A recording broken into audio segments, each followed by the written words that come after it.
O qıcıq davamlı və xroniki hal alarsa, insan gəlib öz gördüyü işdən iyrənməyə başlayır. Bax, burada başlayır burnout.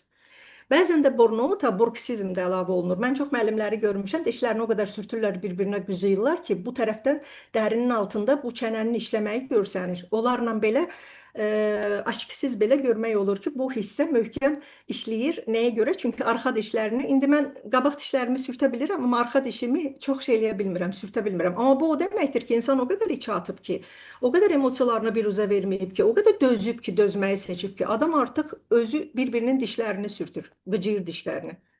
Bu artıq qəzəbdir.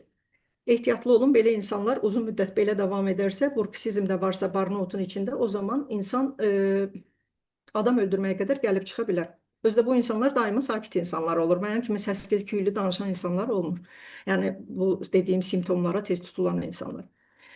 Şagirdlərin məsuliyyəti, valideyn şikayətləri, vaxt çatmamazlığı, yüksək gözləntilər müəllimlə olan, daha çox bir də şəxsi ehtiyacların ikinci plana keçməsi müəllimlərdə yanma sindromunu yaradan əsas səbəblərdir. Qarşısını almaq üçün nələr edə bilərik? Dəyərli müəllimlər, iş və şəxsi həyat arasında sərhəd qoymamıza ehtiyac var. Bunu dəqiq yadınızda saxlayın.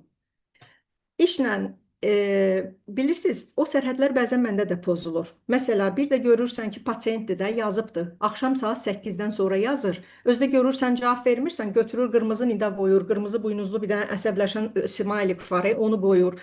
Niyə cavab vermirsiniz? Bəzən heç siz də yox, sən. Yəni, palaz-palaz öz hekayələrini yazır, uzun xalçalar. Ki, mən onu oxusam, fiziki olaraq vaxtım çatmayacaq, nə də ömrüm çatmayacaq. Çünki mənim kontaktımda biri 3000-dən yuxarı WhatsApp-da təkcə adam var. Ya bu onları anlamır. Həmin anda insan problemlidir deyə elə bilir ki, dünyasının ortasında təkcə sən varsan. Yəqin ki, sizin valideynlərinizdir də mən bu saydığım insanlar. Çünki mənim pasientlərim sizin valideynlərinizdir. Ona görə də məncə obrazlar tanışdır. Adımı anlada bilmirsən ki, mən səhərin 7-nin yarısında xanım mənə zəng eləyib təsəvvür edeyim. Mən axı bir cərrah deyiləm, deyim ki, çatmasam adam həyatını itirə bilər də. Mən cərrahamsa bunlara hazır olmalıyam da. Çünki insan məndən çox asılıdır. Sənin psixoloji problemin varsa 7-nin yarısı mənə niyə zəng vurursan? Deyir, mənim anam rəhmətə gedib, siz məni nəzərə alın. Yəni ki, mən 7-nin yarısı sizə zəng vura bilərəm. Yeniyetmə olsaydı nəzərə alardım. Amma yetişkən xanım olduğuna görə dedim, heç nəzərə almıram. Çünki 7-nin yarısı mən heç anamın evinə zəng vurmuram ki, yaşlı adamdılar, yatıblar, mən onları səs-səkalə eləməyim. Yəni bu bir sosial məsuliyyətdir də, sərhəddir. Onu deyirəm ki, bizdə sərhəd pozuntuları dəhşət dərəcədədir. Dünənə qədər qurban olduğum Allah şəhidlərə rəhmət eləsin, qazilərə can sağlığı versin. Ölkənin sərhədləri pozuq idi. Hərə bir tərəfdən tort kimi bizi bölmüşdü. Getdilər, Allah canlarını sağ eləsin, aldılar, Allah rəhmət eləsin. Bizim alnımızın ləkəsini sildilər. Ölkə sərhədləri bərpa oldu, alabaşına, külbaşına olsa da, amma bizim şəxsi sərhədlərimiz hələ də bərpa olunmayıb. Şəxsi sərhədlər bizə evdən öyrədilər. Bu mənəvi sərhədlər nə deməkdir?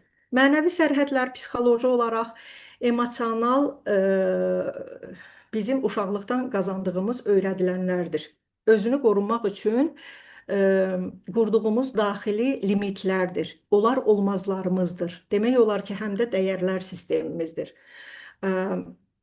Bu sərhədlər sənin kim olduğunu, nəyə razı olub olmadığını, harda yox deməli olduğunu müəyyən edən kateqoriyalardır. Bu mənimdir, bu isə başqasının məsuliyyətidir, demə bacarığıdır. Bir də sərhədləri bilən insanlar nə özünün sərhədlərini keçilməyə icazə verir. Psixologiyada bir məsafələr var müəyyən qədər, hansı ki, pasientlə oturma məsafəsi, insanlarla üz-üzə dayanma məsafələri, sosial məsafələr var.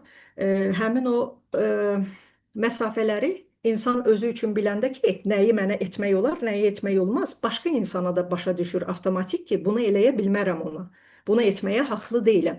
Yəni, bu bir nevi emosional intellektə bağlıdır. Biz hər zaman IQ-dən danışırıq. IQ-dən danışa-danışa çoxlu kitablar oxuduq. Ən yaxşı halda getdik, oxumuşlar olduq. Ziyalılara çevrilə bilmədik. O yüzden ki, emosional intellektimiz inkişaf eləmədi. Emosional intellekt həm özünün, həm də başqalarının duyğularını, olar olmazlarını, hisslərini anlamaq deməkdir.